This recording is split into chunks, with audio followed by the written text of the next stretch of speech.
I want to thank you for joining us this evening for tonight's program, A Seat at the Table, Considering African American Women, Law, and Policy. I'm Caroline Fredrickson. I'm the president of the American Constitution Society for Law and Policy, and I'm very glad that you're here with us tonight.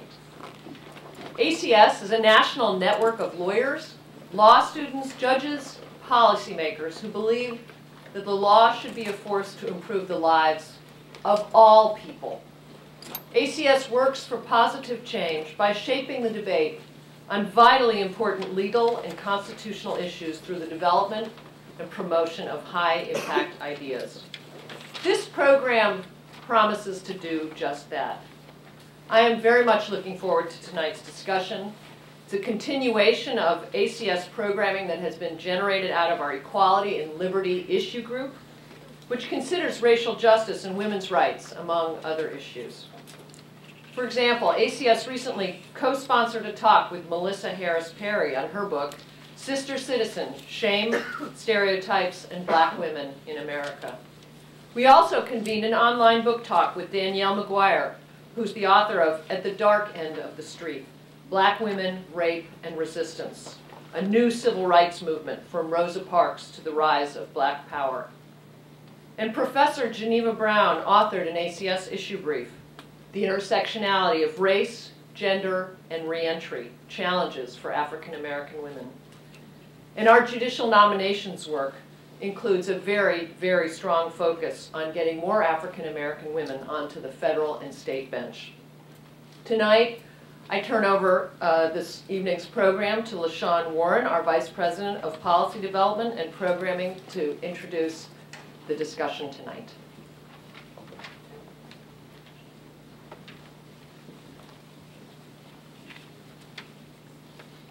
Thank you, Caroline.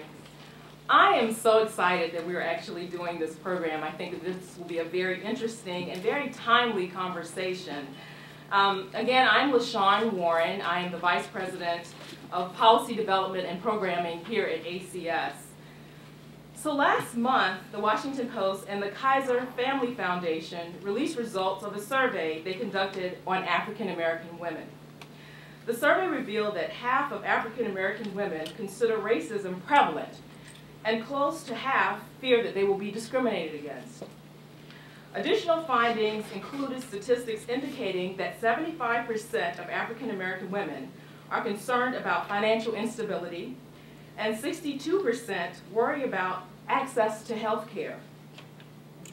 The Post published a series of articles based on these findings that consider African American women in a variety of contexts, including education, employment, and family.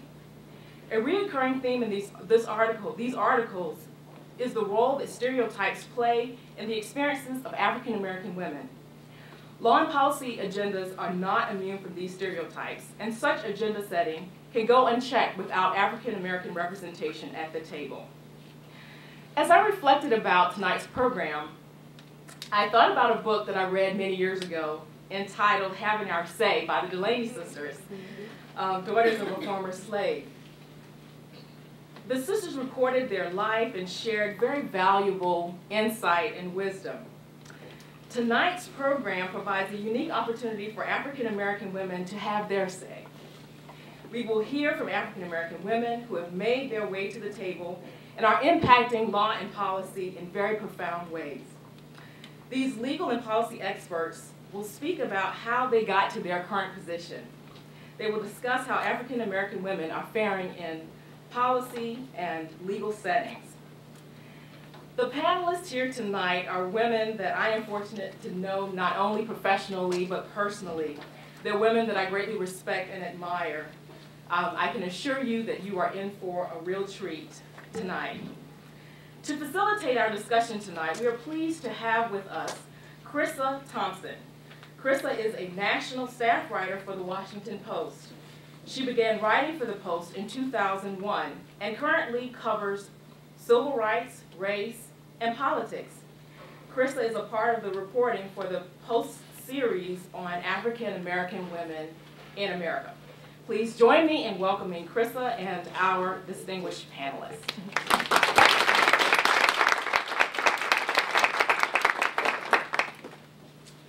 So let's begin our conversation with a few more facts.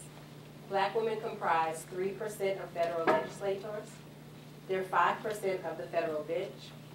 And as you said, a new survey by the Washington Post and the Kaiser Family Foundation found that nearly 6 in 10 black women worry about providing a good education for their children. And majorities of black women also say sexism and racism are problems.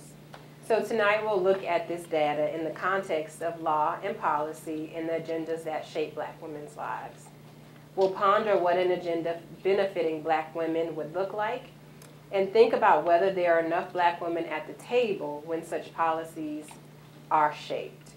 But first, let me take a step back and tell you a little bit about the series that is running in the Post. It stems from a large survey that we did with the Kaiser Family Foundation, and if you haven't seen your Washington Post today, the latest installment in the series is running big front and center in the paper. It's called Black Women in America, and today's installment is by my colleague, Lanae O'Neill Parker, and she looks at body image. We've also written about how black women see and relate to Michelle Obama, story about black women and this economic recession that we're facing, and we'll have a piece coming soon, one about faith and another piece about women in healthcare. So the idea for the series really came from this unique moment that we find ourselves in. Black women have been battered by this economic recession, and they are also among the most prominent women in America. Where black women have continued to contend with myths and stereotypes, they've also made unprecedented educational achievements. So the idea of this survey in journalism really came from this opportunity we had through a partnership with Kaiser to, as you said, allow black women to have a say for themselves. We surveyed over 800 black women in the survey, and of course continued those conversations in dozens of interviews afterwards. And to be frank, I and others in the newsroom were personally determined that this would not turn into yet another exploration of why can't a single black woman get a million? There's so many more issues, concerns, and such optimism among black women, and we really wanted to tap into the conversation that so many of us are already having. So let's get started. I want to introduce our esteemed panel to you. We have Laura Murphy, Director of the Washington Legislative Office of the American Civil Liberties Union, Leah Epperson, Associate Professor of Law at American University, Washington College of Law, and Chanel Hardy, Senior Vice President for Policy and Executive Director of the National Urban League Policy Institute. So ladies, my first question for you is quite broad, but I'd ask you to address what are the major issues facing black women today? Laura, would you go first?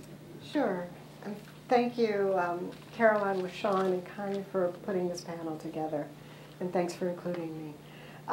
I think the major issues facing black women have to do with two major themes: economic status and political empowerment. And both of those terms I use very broadly because a disproportionate number of African American women are near or below the poverty level. We are much more dependent on federal programs, and those federal programs, whether it's TANF or Medicare, Medicaid, are really under close examination and could face devastating cuts.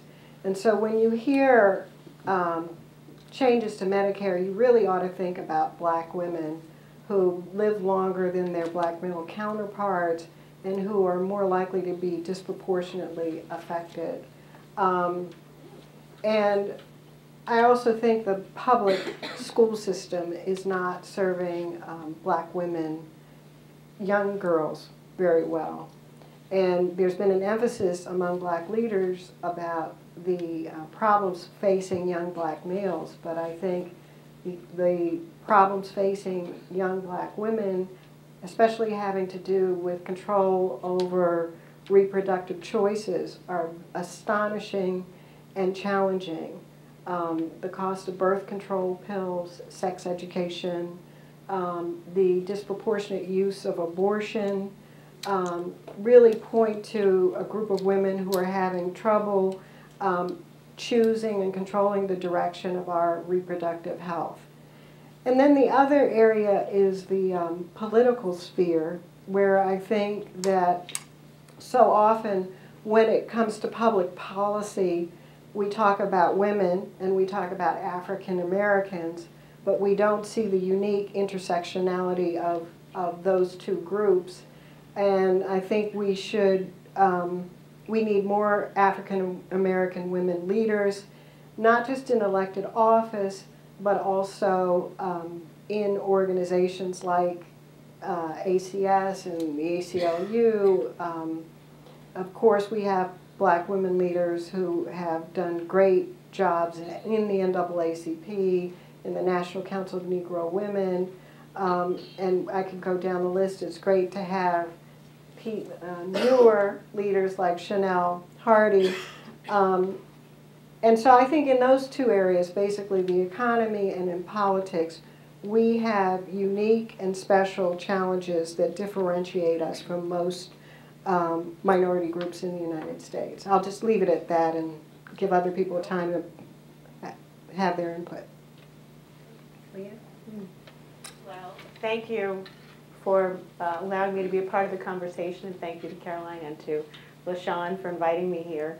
I think that probably all of us have at one time or another worked on many of the same issues. I think my perspective as a civil rights lawyer turned law professor is that although, as Laura said, there's been quite an emphasis on the importance of education for young Black men and what is happening with young Black men in public education, for me, I see education as actually being really a central issue for young women of color as well. And I think this is because it is the foundation. I teach constitutional law. I, like many of us here, wear a number of hats. So I was at one point a civil rights lawyer, and I'm now a scholar and a teacher, but I remain an advocate. And a lot of what I teach my students about is how to be a defender of the Constitution, how you see yourself being a patriot. And by patriot, I mean to love your country enough to want to make it better. And that, to me, is to actually focus on our public education system, which is really the cornerstone of our democracy. So if we're interested in putting women of color and African American women in positions of being able to make social and economic and political change, it's imperative that we start with a strong educational foundation. So I think that that's actually the primary issue. And the other issues are equally important, but it really starts with the foundation of being sure that women can get the education that they need, which then informs reproductive choice issues, which then informs the ability to feel politically empowered and to be able to say, what is the defining struggle that I will work for? What will I devote my life to? How will I make a statement and have a presence in policy and in law? So I think that that's an incredibly important piece of the puzzle. And thank you also for allowing me to participate. It's an honor to be part of a distinguished panel like this, and thank you, LaShawn and Caroline and Kanya, for having me. When I was thinking about the number one issue facing Black women, I thought of two different things as well. And the first I actually thought of was workforce equity. 62.2% of African American women, the labor force participation of African American women is 62.2%, which is the highest for American women. So despite one of the stereotypes that we've all heard a lot about of the welfare queen, and this Melissa Harris Perry talks about it in kind of devastating terms, and about the way that this belief that African American women are lazy, apt to take advantage of the system, whatever the system may be, is just contradicted by the facts. And as such a significant representation in the labor force, issues such as equal pay, paid sick leave, equal access to education and training. All of these things I think are particularly critical, particularly as so many black women are head of households. So it's not just taking care of yourself, but also your family. And then the other issue is more in the personal space and trying to figure out how to define it. Again, I'm going to go to Melissa Harris-Berry because I'm reading her book right now and enjoying it. And she talks about this concept of misconception, which I think is appropriate for this panel. And the fact that you are always wrestling against the way you know you are perceived and the way that you actually define yourself. And particularly as a former teacher, I'm the oldest of 6 children. We're 5 girls and 1 little boy. And I'm on the board of the first public charter school for girls in DC. And the focus, particularly when you're looking at very young women, you really see how challenging it is to feel good about yourself in this society. And the ability to feel good about yourself each day, to believe in what you're able to accomplish, to have hope for the future, I believe is a battle for black women. And so I actually thought I would share a poem that many of you may have heard already. That is one of my favorites, by Nikki Giovanni, Revolutionary Dreams. And it says, I used to dream militant dreams of taking over America to show these white folks how it should be done. I used to dream radical dreams of blowing everyone away with my perceptive powers of correct analysis. I even used to think I'd be the one to stop the riot and negotiate the peace. Then I awoke and dug that if I dreamed natural dreams of being a natural woman, doing what a woman does when she's natural, I would have a revolution. And I just find that profound because part of being able to be free, to be who we are, means that we have to have the fight of saying, I refuse to be crippled by misconception. And I'm going to benefit from surveys that allow me to have my say and to tell the story of who I really am. And these things all are somewhat interconnected. Thank you for sharing that, Nikki Giovanni. What a way to get the conversation started, right? So we've raised some complex issues here that I hope we can dig into. We talked about stereotypes, some of the questions around education. Laura, I'll come back to you and ask you, are there enough black women around the table when policies shaping their lives are formed? Well, I think in some areas we're represented. I think we've made great strides in the education arena. I think in the area, interestingly enough, in criminal justice, Nkechi Taifa here, who's from the Open Society Institute, one of the things that I looked at when we were able to get the Fair Sentencing Act to the president's desk is how many black women were involved in that policy fight. What did you find? A number. Two major game changers are in the room, Jessalyn McCurdy and Nkechi Taifa. And so, but then I'm able to see a lot of issues by virtue of my vantage point as director of the Washington Legislative Office. I look at reproductive rights and I see black faces, but they don't seem to stay in the movement, and I don't feel that black women feel necessarily welcomed at the leadership levels when the decisions are made about whether to fight the Hyde Amendment or whether to fight on contraception. You don't see enough black female spokespersons, in my view, compared to the way we need to take advantage of those resources in the area of contraception and reproductive rights. In the area of national security, I certainly don't see enough black females. I think in the whole issue of religion in public life, my cousin is the first black bishop in the AME Church, Vashti McKenzie, and she often talks about how lonely it is at the top of the religious movement in this country as an African American female, but also on the whole church-state issues. It seems to be mainly a conversation among white people with a few African Americans thrown in generally on the conservative side, which I don't think truly is representative of the diversity of religious viewpoints and non-religious viewpoints.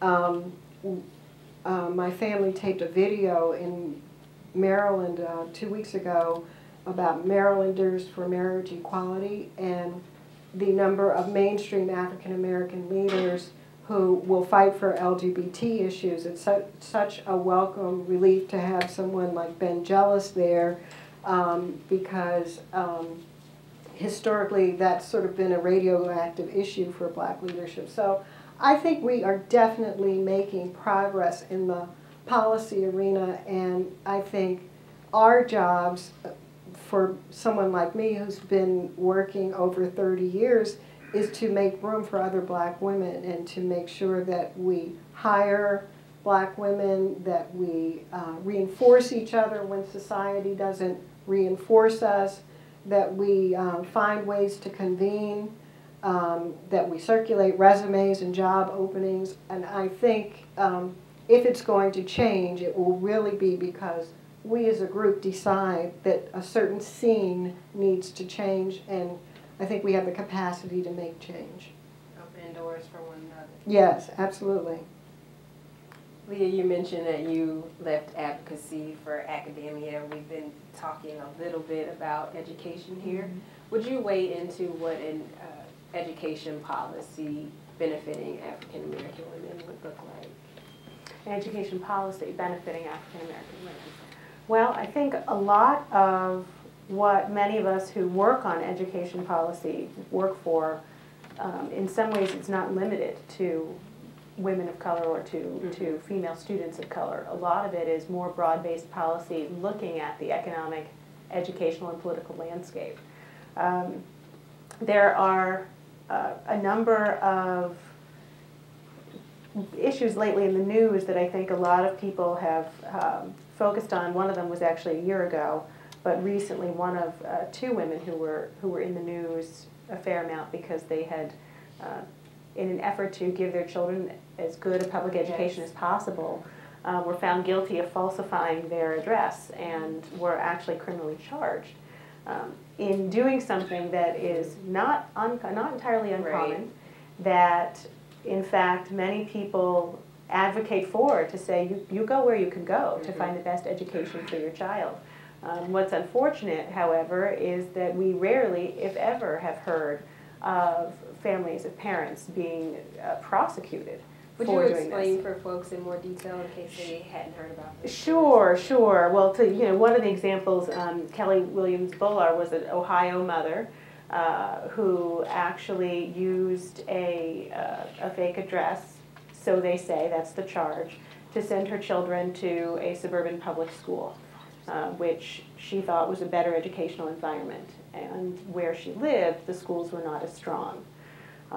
However, in doing so, she was brought up on charges, and a judge made an example of her and said, we want to show other people that you should not try to defraud the public education system.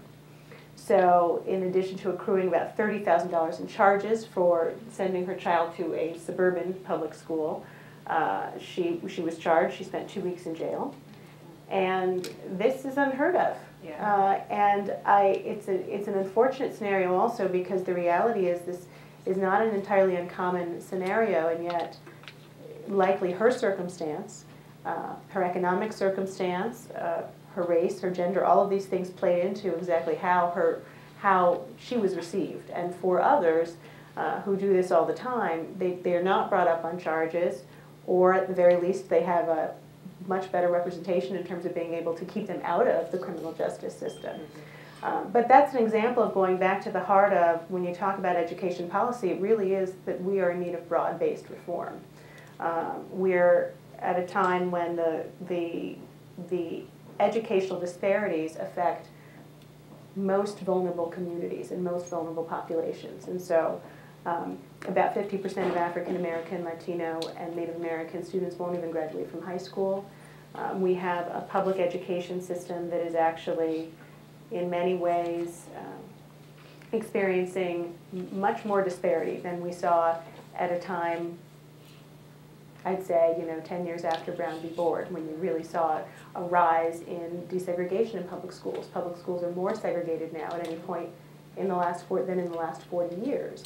And when you see schools like that, and for those of us who work on education issues, it's not really just a matter of walking into a classroom and wanting to see a rainbow because you think it looks nice. It's about what comes with that kind of diversity. It's about racial and economic diversity that gives all students, including young girls, the ability to have access to networks that give them information about going beyond where they find themselves.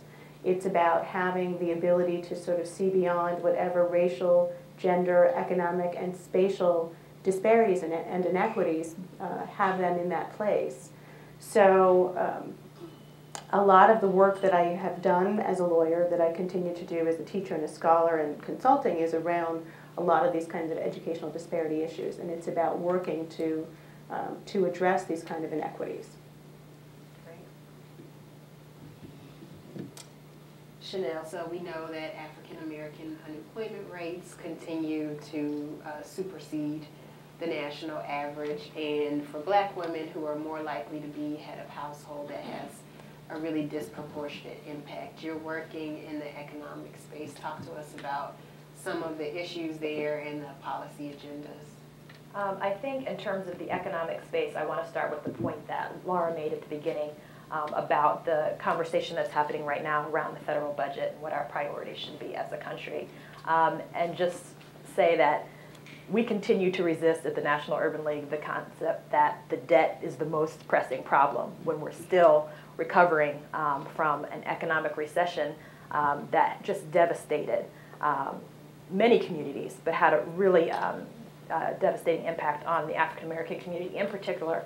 And as we have seen things begin to improve, we have seen that the African American unemployment rate remains high. And so it starts to pose some questions that, as you were just mentioning, we haven't wanted to talk about in a few years, which is if you have, even among educated, at every level of higher education, African Americans are twice as likely as their white counterparts to be unemployed. So we know that it's important to get that college education. You're much less likely to be unemployed if you have that degree. However, it does not explain why you are less employable with your degree as an African American woman. And so that's a real challenge that we will have to continue to wrestle with as a society. And so as we look at the ways in which we're determining what our spending priorities will be as a country, we really need to think about spending that promotes the programs that support our families. And then again, I would emphasize equal pay. This paycheck fairness issue is incredibly important. It's been around for a while.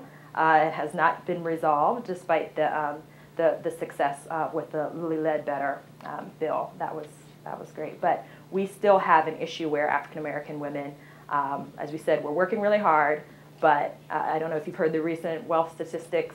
$100 is the average wealth for African American women. $120 for Hispanic compared to $41,000 for white women. We're pretty far behind. And a lot of that has to do with the fact that we are pursuing our education and we have those loans. So when you take the loans and the salary, you don't end up where you want to be. And we could talk about home ownership and what has happened with that impact in the recession. So all of these issues are important, and the way that we respond to them at a government level is critical. In terms of equal access to opportunity, we continue to have severe underrepresentation in the private sector, in terms of corporate boards, in terms of senior leadership positions at Fortune 500 companies.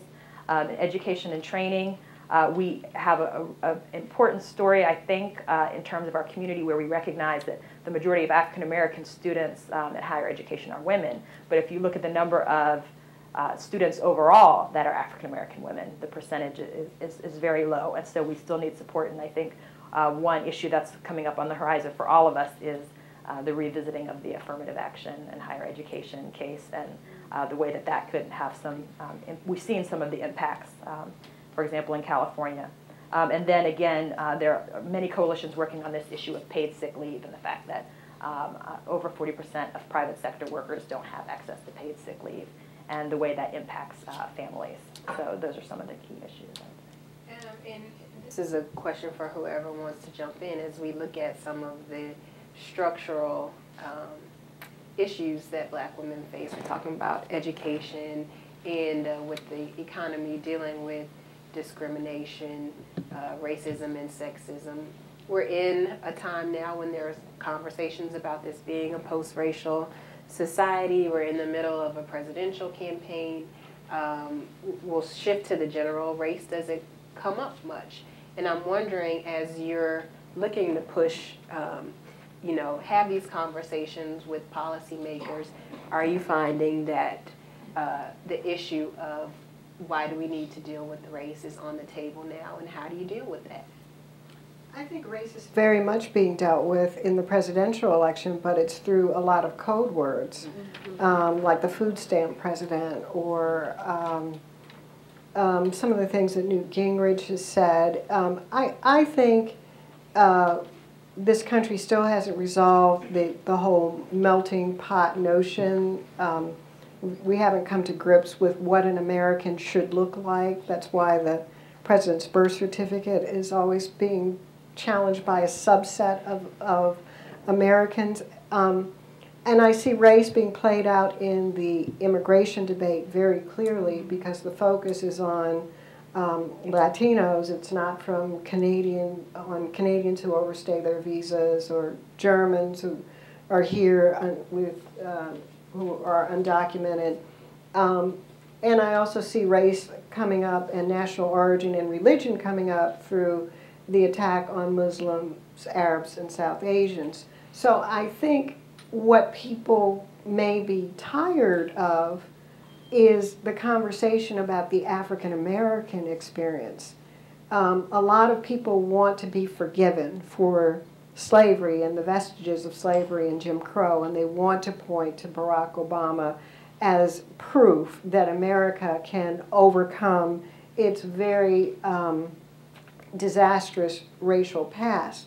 So I think we have a bit of race fatigue, but we're hardly a post-racial society, and all you have to do is look at the code words to understand that race is invoked to arouse certain constituencies and to depress others. And I also just have to say that one of the panels that ACS has done on voter suppression, and I congratulate you on, states are trying to suppress the vote of certain groups, of the elderly, students, the disabled, but especially racial minorities.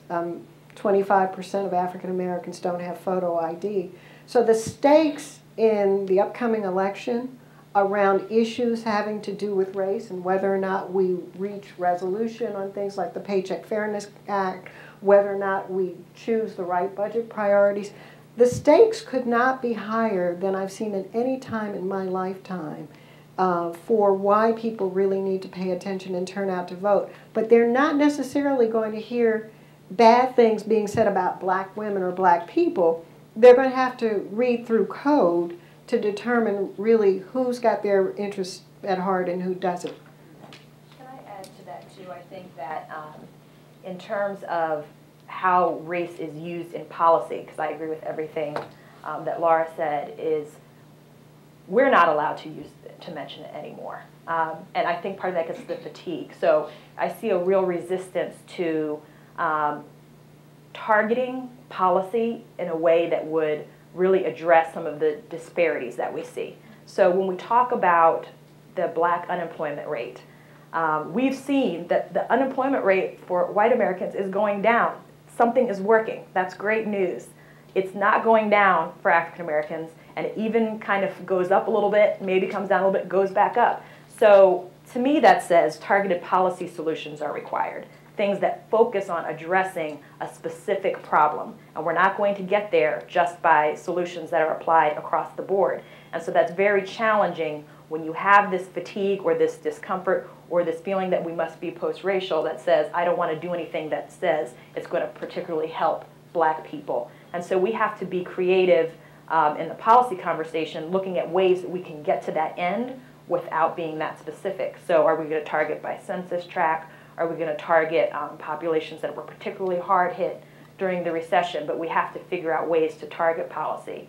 And then we can also look at general policies and say even some of the general policy solutions that would have a benefit for black women are still being resisted. So one of the things that we were excited to see was the president's proposal, the American Jobs Act.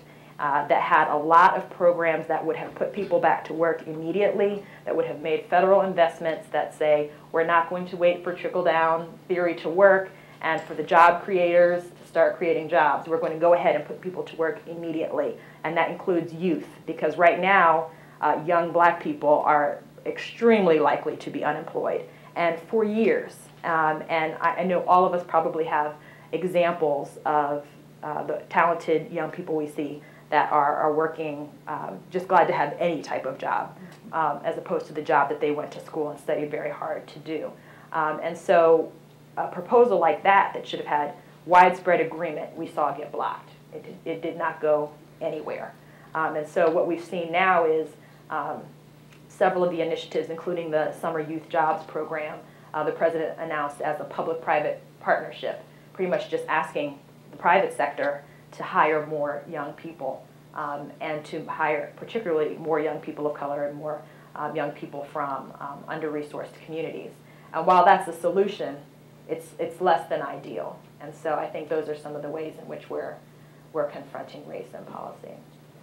Race fatigue? Well, yeah, I was going to say one other thing to add to this is it's funny because while there are many challenges in the policy arena, many of us think, thank goodness for the policy arena, because the courts are really not the place for redress. Right. And when you talk about this notion of a post-racial America, a lot of this is borne out in Supreme Court jurisprudence, talking about race, and a notion that our Constitution should be colorblind. You know, taken from language of Justice Harlan in his dissent in Plessy versus Ferguson years ago, that we should have a colorblind Constitution. And in having language like that, the suggestion is that there should be no policy or no law that is specifically designed even to ameliorate a history of racial discrimination.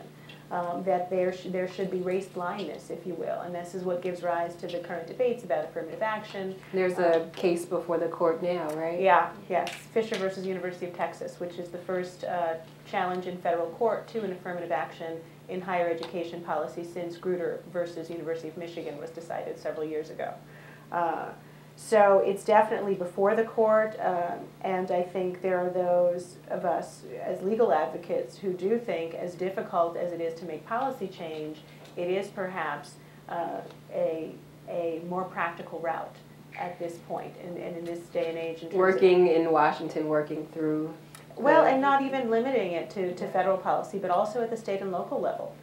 Really looking at avenues. And there are interesting things that are happening all over the country in terms of gathering data about continued racial disparities.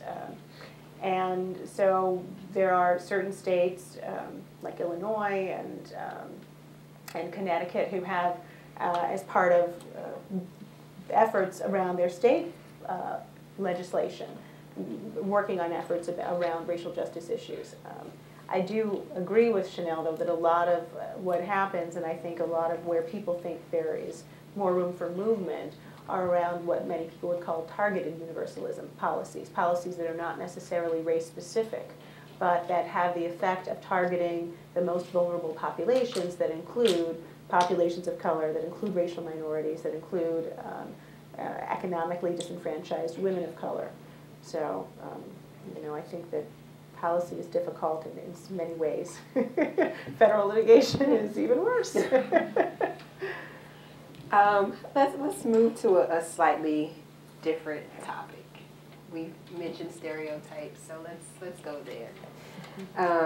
You know, when we look at representation of black women in the media, and by here I mean everything from what we see in our news pages to reality television, what is it that we're seeing these days, and how do the reflections, you know, both those that are more nuanced and those that are pure stereotype, affect policy? Does it have any effect on how policy comes down to black women in their everyday lives? Well, I think, you know, when we saw Congressman Sensenbrenner comment on the First Lady's posterior, you know, you would think that someone as sophisticated as that congresswoman would have the common sense not to go there and to feel free to comment about a first lady the way he did about Michelle Obama, and I have a good relationship with Congressman Sensenbrenner, but I just think that his discussion twice on that topic demonstrated such a double standard with regard to what is acceptable to say about black women that you know, just shocks the imagination. So I think I'm shocked when I hear something like that, but I continue to be shocked. And I don't think it only comes from white people toward black people. I also think that, you know, I defend the First Amendment right of all hip-hop artists to say whatever they want to say. But I am really frustrated with the direction that some of our music has taken us with regard to male-female relationships and how women are portrayed. So I do think we have a very, very entrenched stereotype. And for successful women, I think, you know, people say, oh yeah, well, you know, you were an affirmative action hire, or, you know, I don't think it goes from the first lady to the woman receiving public assistance. It's pretty ingrained, and I don't know how it's going to change, but I think we're working to change it, and I think forums like this help. But I think, you know, we live in a largely segregated society still, not just in our schools, but the way we socialize. So people's knowledge of black women firsthand is often filtered through the media, and that's, I think, an unfortunate reality. Leah, do you want to weigh in? Well, you know, not from a broader policy perspective, but I was just thinking it as disheartening as the comments of Sensenbrenner and others can be. I think the flip side of that is what I try to remind myself of, is that for my daughter, she will never know a world that does not include an African-American family in the White House. And that is an unbelievable image to have as a child. And so to be a young African-American girl and to see the First Lady and to see the two daughters, it has an incredible effect, I think. And I don't think it's going to erase the deeply ingrained stereotypes that people have, and we see that they continue and they surround the First Lady as well. But I do think there's something that's almost indescribable in terms of a younger generation coming up and being able to see representatives of themselves in a place like the White House. It's an incredibly powerful visual, and I don't want to forget that. I agree. I think that we have one ongoing challenge, and I agree with Laura that I don't see this changing anytime soon, which is the fact that there are sufficient damaging stereotypes out there to continue to negatively influence policy. I was very interested, many folks have talked and written about this now, that the implicit bias test that came out of Harvard University, just showing how you can actually take the test, if you Google it, and find out. I think as an African American is particularly interesting, because not only do we find that a majority of white Americans have an anti-black bias, you find out that the majority of black Americans have an anti-black bias because of the of really what we're exposed to, and it really is one of the takeaways I got from that. It's simple enough that it can be changed by exposure to a positive, even brief exposure to a positive image. And so one of the women who developed the test said she literally made herself a board of positive black people to expose herself to, because it had that much of an impact. Looking at Bill Cosby's picture changes the way you respond. Okay, now you know. There have been some interesting things in recent years. Changes the way you respond to various different types of stimuli. Listening to negative hip hop, for example, resulted in employers being less likely to be interested in resumes with black sounding names. So we see that this has a real impact. And so the dispiriting part of that is we know that as often as we have the conversations, oh, you're too serious, lighten up, it's just fun, you know, we're just enjoying this music, we're just enjoying this program, that we know that it's not just fun, it's really causing problems. they showed in the test too that if you had an anti-black bias as a law enforcement officer, you were more likely to shoot and kill black suspects. So, you know, these things have real impacts. But then again, the hopeful part, like you said, is that the exposure to the positive image can also have an impact. And then there's also the personal, I think, increased access to positive images on a personal level. So one thing that I find really exciting is Awkward Black Girl. I know everybody loves her now. It's not just me. But you know, this young woman started her own internet webisodes to tell a story that she felt was not being told. And it's hilarious, and if you haven't seen it, you should. But the thing that's been encouraging to me is see how it's been picked up in the black press. And now it's even being picked up in the mainstream press, and there's talk of her getting her own show. Whether that will turn out to be good or not, you know, who knows. But I think being able to have the internet where you can access these additional blogs, these additional types of video offerings, music, independent artists, those things like that, they provide for us, those of us who are interested, the ability to see more reflections and more richness in terms of how we're portrayed and how we can learn about ourselves. Y'all brought up the Obama family, the first family. Let's deal with that image a little bit. You know, we saw First Lady Michelle Obama not too long ago in an interview say, look, I'm not some angry black woman. People are trying to portray me as some angry black woman, and acknowledging and speaking that stereotype. So, Leah, you weighed in on this some, but I'd ask you, what impact do you think the First Lady is having on black women, and is it I don't want to use the phrase trickling down, but is it impacting policy, or do you see an avenue where it might impact the policy arena in terms of black women?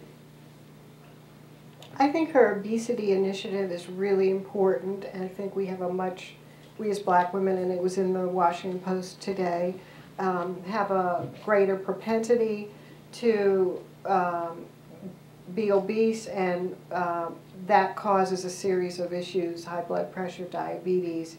And so I think her discussion of food deserts in low-income communities, her promotion of exercise is good. And so I think that is a real policy that has implications. I also think her work with veterans and the families of veterans will have a policy impact, not specific to African American women, but I think it's very tricky for the First Lady, and she's in a double bind. I think it was tricky for Hillary Clinton to weigh in on health care reform, and I think it's really the great news I share about having that family as images.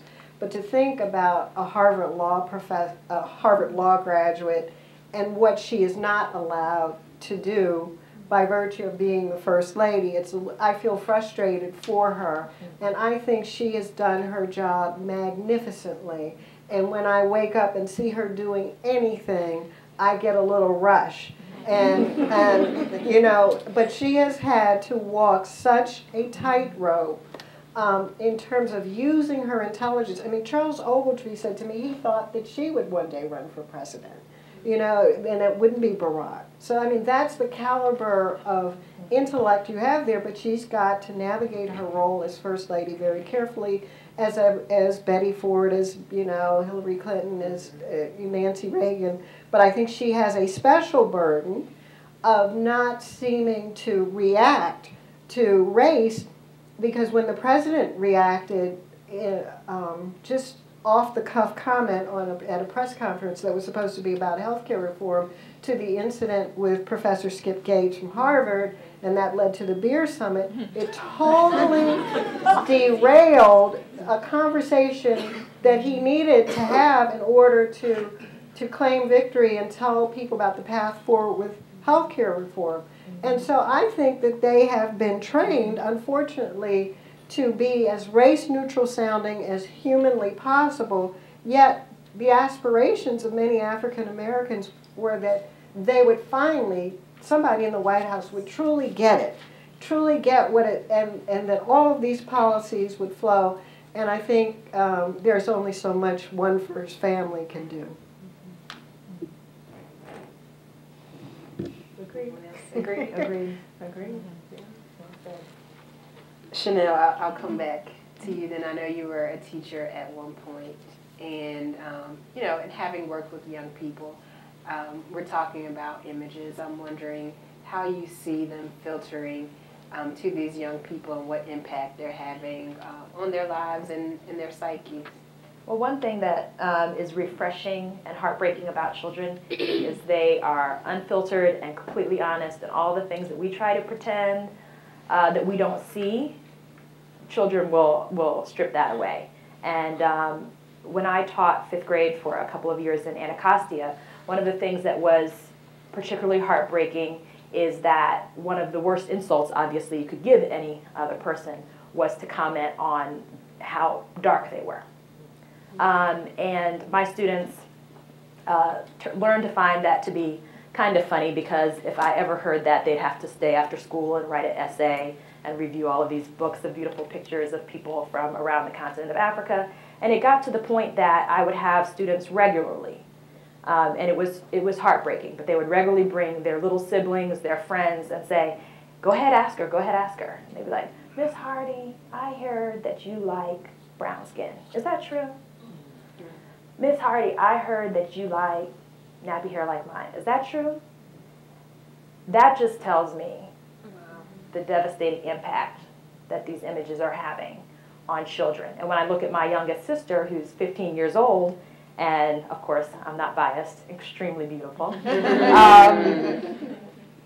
it's difficult to me to see that the stresses of adolescence are compounded by the fact that she has to navigate as a young black woman where she's not being validated by the boys that she sees on a regular basis, or the other girls that she sees, even when she looks in the mirror, because even though she's not even slightly obese, she has the classic shape, and she wants to feel bad about that. And so there's just the classic shape of a black woman. Oh, a brick house. She has the shape that draws eyes, but she feels awkward and uncomfortable about it because she goes to school in an integrated setting, and she's regularly interacting with very, very thin young women without much of a figure, and that's the standard.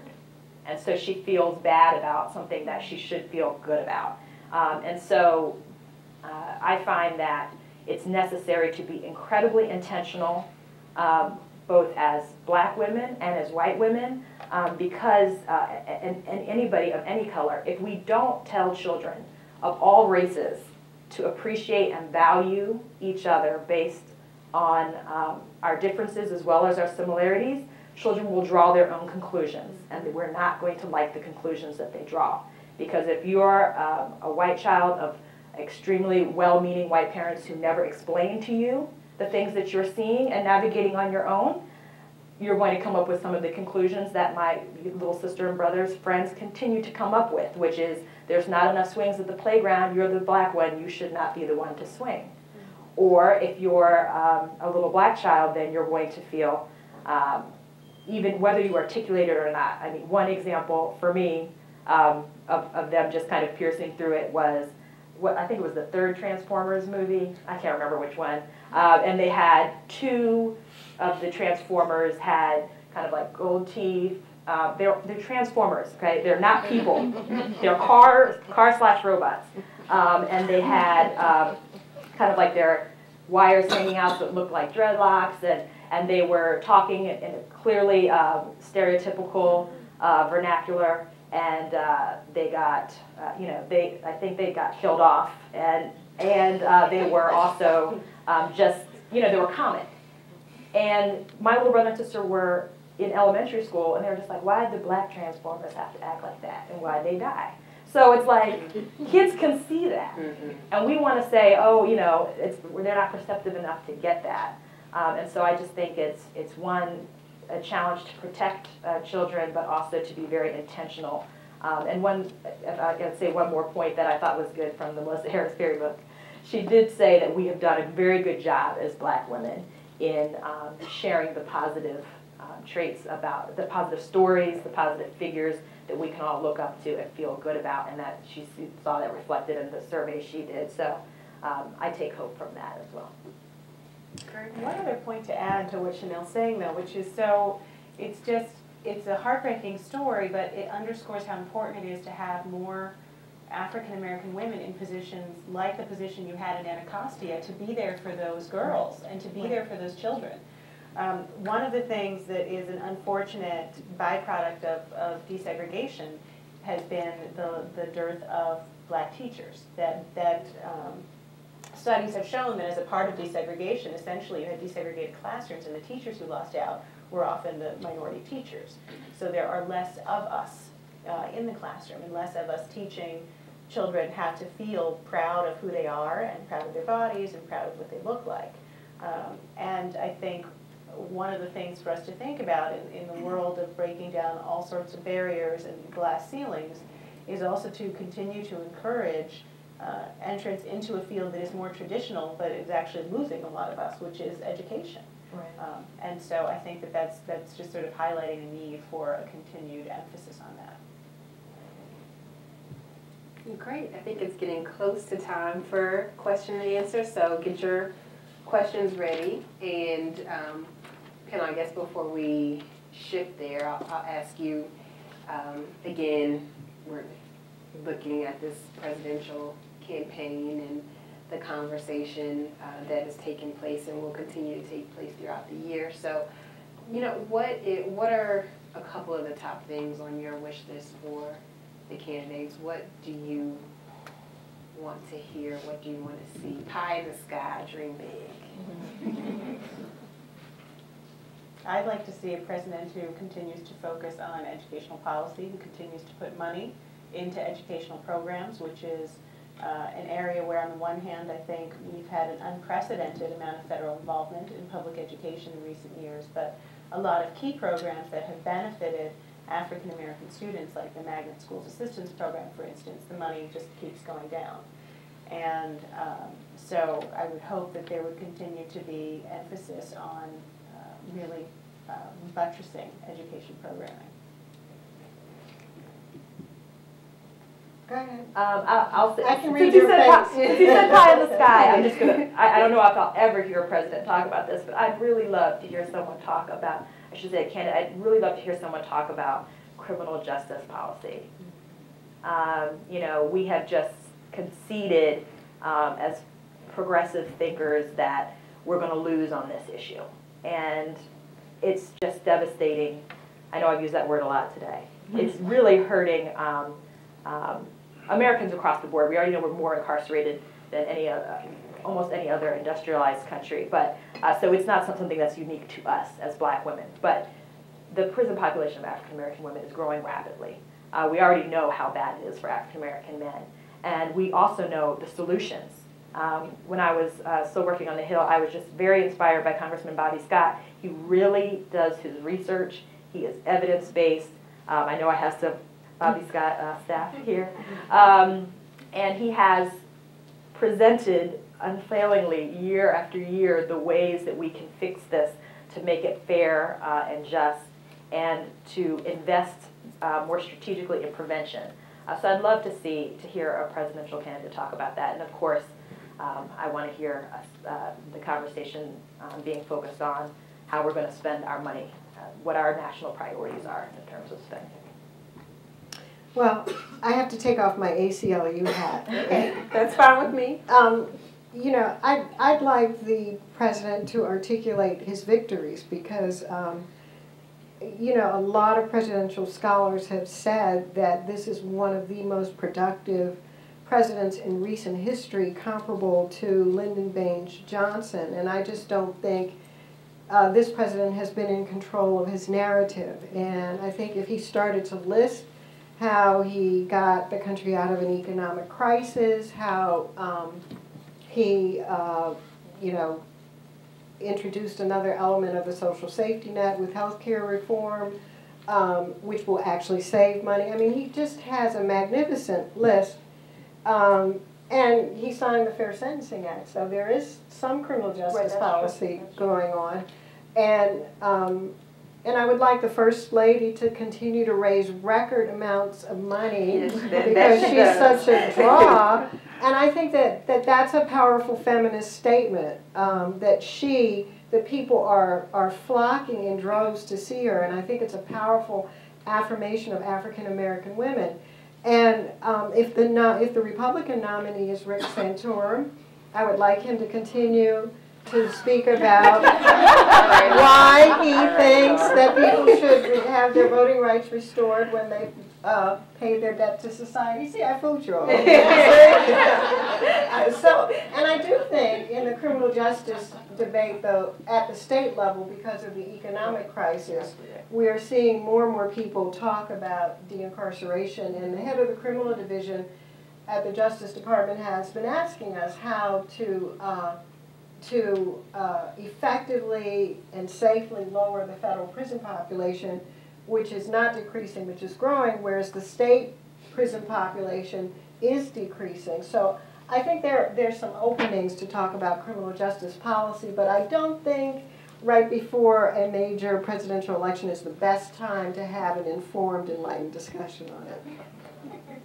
Well, great. So as we open up Q&A, first I'd like to ask if there are any members of the working press here who have questions. If so, here is the mic. And please, for everyone, if you would say your name and just give us your affiliation. Okay. My name is Dahlia Paul. I'm an editor at Women E's at womensenews.org, and we've been around for about 10 years. We're a nonprofit organization as well. We're doing a story on Black maternal health, and we got some funding for it. And my question was, can anyone speak on those numbers, like why Black women are dying more than white women or Latino women? It's been hard to figure out why.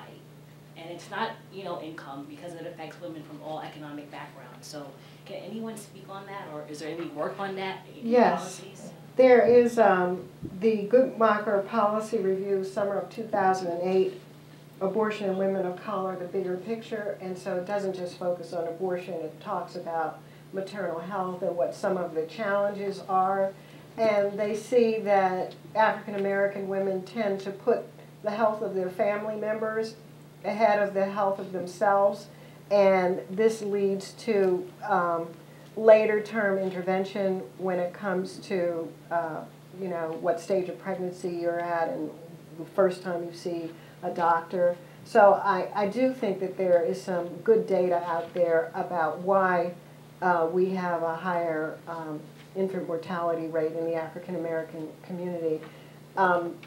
And that's another reason why these issues that are talked about generically, like healthcare reform, really need a deeper dive in the media and in our conversations among ourselves, because these programs disproportionately impact women. I mean, I think the whole issue of funding preventive healthcare, that is a major game changer and could lead to improvements in the outcome of maternal and child health. So I think the emphasis on preventive care is just so important. But I do think that there's data out there from the Alan Guttmacher Institute, and you should look at that. Thank you.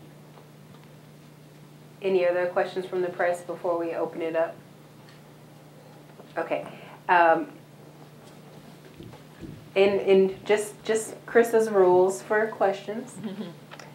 If you have a comment, feel free to share, but please keep your comments short, and do try to ask our panelists questions. We have an esteemed panel here, and so we want to continue to hear from them.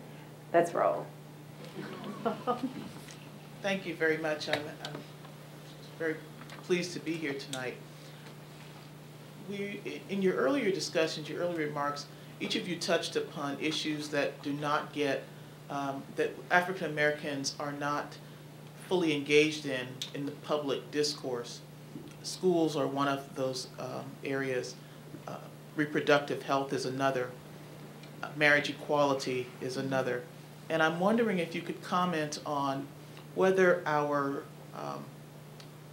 cohesiveness as a community and the role of the church in our community and the morality, the public role of the church, and how we identify with the church in the African American community, whether that may be making people reluctant to speak up, either against their upbringing, against public perception, or against people in their own communities. I think there's a divide here. In the public policy arena, I don't see enough African American women in the health and reproductive rights area for my satisfaction, at least when it comes to issues about contraception and abortion. But in the realm of elected officials, some of the most pro-choice African American members of Congress are the women in the Congress, in the Congressional Black Caucus. They have been steadfast, and they have not seemed hampered by as much as the men. You have members of Congress like Sanford Bishop and former member Arthur Davis who, had challenges around, what issues they would support in the reproductive health area. But I think it's really important to elect African American women because I think they've kept the debate real. They've gone to the well of the House and they've given practically personal testimony in some cases about their experience trying to get birth control, dealing with unintended pregnancies. So I think that there's a real divide in terms of the elected officials where black women are more uniformly pro-choice, at least at the federal level, in my observation. And the area where I think that there needs to be more growth is in the public policy arena when those discussions happen, that we need to hear more black women's voices when policies are being put forth to state legislatures and Congress.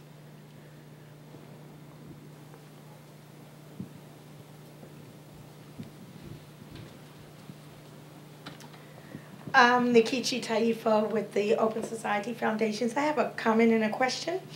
A number of us spoke about the seat at the table, I guess you could say, and we were talking about criminal justice. And I don't know, Laura, you mentioned that in the criminal justice sphere, you're seeing quite a number of African-American women, and I'm very thrilled about that. But when we first started working on these issues in the early 90s, it was very, very lonely. Okay, basically I was like the only person at the table. It's because of people like you and Caroline and folk who began to hire people. That's very, very important and very, very critical across the board. So I just wanted to say that we have a responsibility in terms of the hiring and the mentoring of people to begin to work on these issues. My question is, there was comments also made about issues involving black men and boys, and as I think everyone knows, there's been a lot of funding put into that issue. A lot of it has come from the organization that I work for, and it has, in fact, it is beginning to make a dent in issues dealing with black men and boys, particularly in the education arena. My question is, do you think there should be something similar in terms of black women and girls? Do you think that's divisive? Should there be something in terms of the family? What do you think about this type of intentional focus on specific populations and whether there is, in fact, value to that?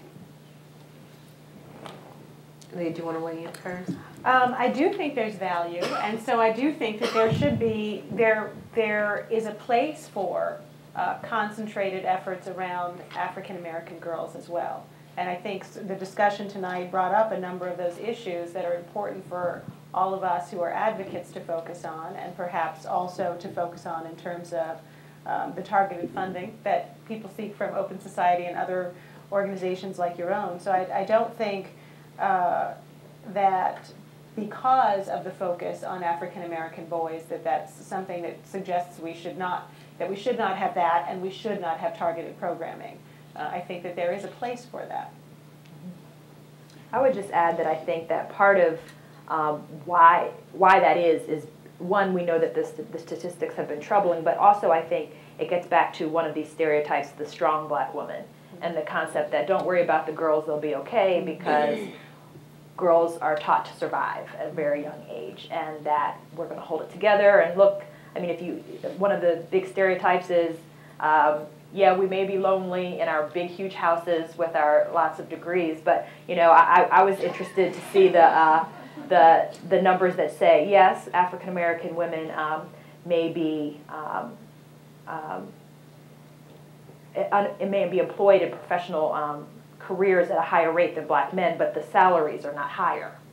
So you went and you got those extra degrees and you have that student loan, but you're not making more money. And so I think that there's definitely a need to focus on women and girls, because we're making those efforts and we're trying, but there's a lot of ongoing challenges that I think just get ignored because we're sucking it up and being quiet and bearing it. So when I first returned to the ACLU in 2010, there was a big push for the ACLU to eliminate and to oppose any federal support for single-sex education, because there were so many incidences of where girls were tracked differently than boys. They were told, you know, don't go into the sciences, don't go into the, I mean, that kind of discrimination still exists, but I found myself pushing back within the ACLU because I do think that you do need to talk to girls and boys differently because there are developmental differences. What role the state should play is a very complicated question, but I personally believe that girls do need some extra attention at certain phases of development, and boys do need extra attention. The question is, what is the role of the government? But I think because I was a black woman and I am concerned about, you know, what's happening to black girls, the increasing rates of incarceration, the self-esteem issues, the unintended pregnancies, we ended up with a more modified and nuanced position coming out of the ACLU regarding single-sex education. And so I felt it was one of those instances that, you know, having a black woman at the table in a traditionally liberal white organization was important, and that's why I think it's so important that we get more African American women in public policy, because instead of being interpreted and analyzed through empirical data, we can actually sit there and say, well, you know, that document may stand for this proposition, but I believe in that proposition. And, you know, a lot of these are opinion issues. Mm-hmm. And I think that, to follow up on that, that holds true for, Chanel, your points about where people see black women who have received higher education and who have received a certain level or reached a certain level of economic accomplishment, because we see differences in numbers not only in the, we're talking about a lot of public sector and public policy work, but in the private sector, you know, African American women leave large private law firms in droves. Mm-hmm. And there are studies that look to why that happens and what is the different experience. It's a different experience from men, it's a different experience from other women. Mm-hmm. And part of that is not only about you know, being in a big house all alone, part of it is being the head of household, or part of it is the other responsibilities that African American women may be more likely to have that make it less feasible for them to continue in certain fields.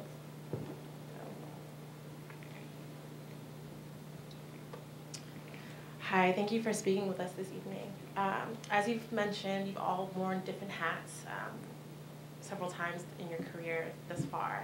And I was just wondering if you could speak a little bit about how you've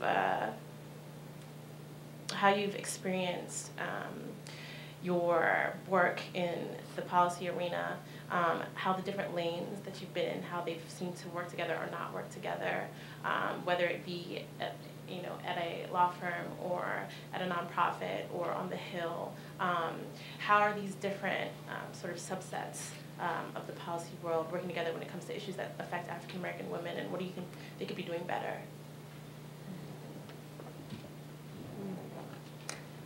Well, I think that I left, let's see, I've actually worked in the private sector at a corporate law firm. I've worked for a federal court of appeals judge. I've worked for the NAACP Legal Defense Fund, so heading up education litigation and policy, doing legislative and administrative advocacy, and now I'm a law professor. But I think as a law professor, what I love about my job is that I can still wear other hats. And I don't feel that I've left the advocacy world at all. I consider myself, I guess, more of a scholar advocate, and I continue to do work on the issues that I care about, and try to take the experiences that I've had to encourage my students to do those things, and you know, send them to the women of color in all these wonderful organizations to do this kind of work and to get excited about the kind of advocacy work that I have done and that all of these amazing women continue to do. So I feel very lucky because I don't think that I had to necessarily completely take off my advocacy hat to actually enter academia. And my hope would be that there would be more people, I guess my hope for academia is that there are more people coming in who see themselves as scholar advocates and don't see the work of being a professor as something that's just sitting in an ivory tower and writing a bunch of law review articles that nobody ever reads, but that you're writing about things that make a difference, and that when I write about looking at how the branches of our federal government have dealt with education and education policy, or when I write about what's the role of school choice in current policy, I'm hoping that these are things that are helpful and not just sort of ivory tower musings. And I think that as academics, we can play a significant role, and I would hope that more people enter academia, more African American women enter academia with the idea that this is a platform to also make change, both in terms of broader policy agendas and also in terms of encouraging the next generation of defenders of the Constitution and people who want to go out there and fight for change. Great. Well, panelists, we're starting to run short on time, so I'll ask you in your closing remarks, if there's something that you can leave us with practically that we can do in terms of either moving forward or addressing some of these policy issues that we've raised, would you leave us with something? Why don't you start with it? Okay. Think for a minute. I was thinking what my answer was going to be, and then you said policy, and then I had to think back. Well, I'll give two answers. The first would be a point that I think everyone's made here this evening, which is the importance of finding someone to mentor and support, and also finding someone to mentor you. So I am privileged to be one of Laura's many mentees, and knowing that if I have a challenge, that there's someone that I can go to who could not just provide me with insight and guidance, but insight and guidance that is very relatable because she's coming from some similar background. It is incredibly useful, and I take it very seriously, my responsibility to, when I have interns, when I'm hiring for positions, and I have whoever I hire, I want to mentor and support, but particularly to make sure that I have those kind of off-the-record additional conversations to help other young black women that are following